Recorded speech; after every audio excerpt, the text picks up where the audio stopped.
నమస్తే, welcome to Andhraprabha. నేను తేజస్వి.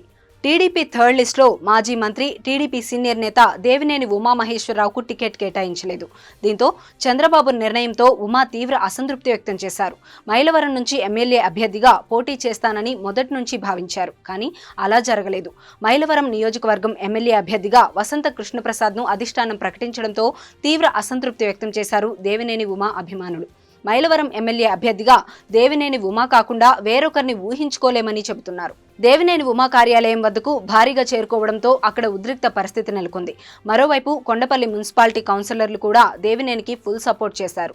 అవసరమైతే ఇండిపెండెంట్ గా దేవినేని ఉమామహేశ్వరరావును బరిలోకి దిగితే గెలిపించుకునేందుకు సిద్ధంగా ఉన్నామంటున్నారు. చంద్రబాబు కష్టకాలంలో దేవినేని ఉమా అండగా ఉన్నారని, జైల్లో ఉన్న సమయంలో పార్టీ వాయిస్ ను బలంగా వినిపించారని చెబుతున్నారు అభిమానులు. కానీ టీడీపీ అధినేత తీసుకున్న నిర్ణయం కరెక్ట్ కాదంటున్నారు. బాబు తీసుకున్న నిర్ణయాన్ని వెనక్కి తీసుకోవాలని డిమాండ్ చేస్తున్నారు.